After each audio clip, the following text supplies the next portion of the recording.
Ekonomi China terjun bebas, pengangguran melonjak, muncul fenomena cucu berbakti penuh waktu. Seiring memburuknya ekonomi China dan terus tingginya angka pengangguran di kalangan kaum muda, muncul istilah baru dari krisis ini, cucu berbakti penuh waktu. Setelah tren seperti anak penuh waktu dan anak proyek mangkrak, istilah ini menggambarkan kenyataan yang kian meluas. Anak muda kembali ke kampung halaman untuk merawat kakek nenek mereka, bukan karena pilihan, tetapi karena keterpaksaan ekonomi.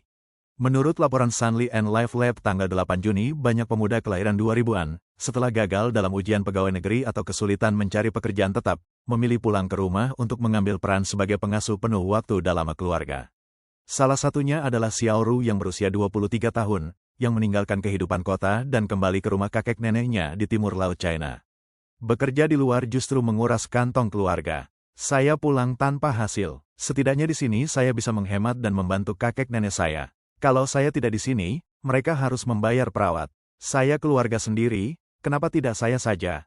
Fenomena ini menyebar cepat di kalangan Gen Z. Banyak yang berpikir serupa.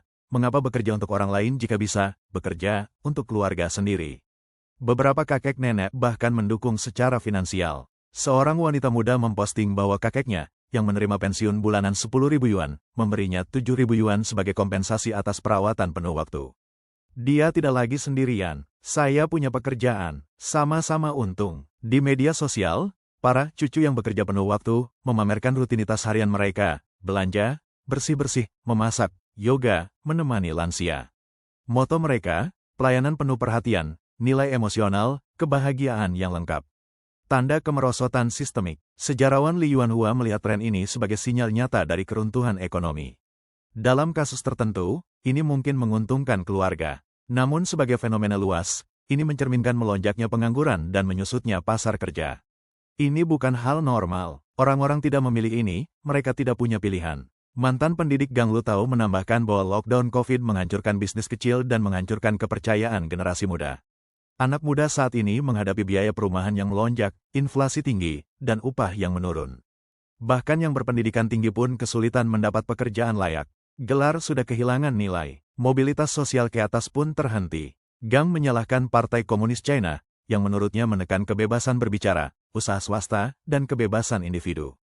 Anak muda didorong kembali ke rumah, bukan karena cinta, tetapi karena tidak ada tempat lain.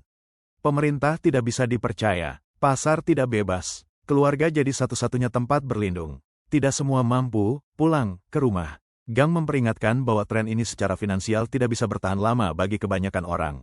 Ini umumnya hanya terjadi di keluarga kelas menengah perkotaan, di mana pensiunan pegawai negeri atau mantan manajer BUMN menerima pensiun lebih dari 10.000 yuan. Itu bukan kenyataan kebanyakan orang China, katanya.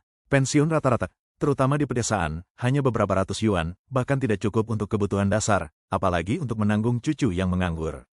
Li sependapat, mengandalkan pendapatan keluarga di tengah krisis ekonomi bukanlah solusi. Sebagian besar lansia pedesaan bahkan tak bisa menghidupi diri sendiri. Mengharapkan mereka menanggung cucu yang menganggur itu tidak realistis.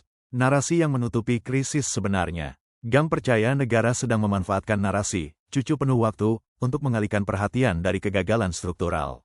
Mereka ingin generasi muda menyalahkan diri sendiri karena dianggap tidak taat atau tidak berbakti, bukan mempertanyakan sistem.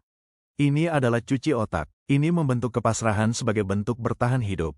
Ini pengalihan yang berbahaya. Ini bukan kisah manis kembali ke keluarga, ini kemunduran ekonomi. 10 tahun lalu, pasar kerja masih bagus. Sekarang, karena minimnya peluang, anak penuh waktu berubah menjadi cucu penuh waktu.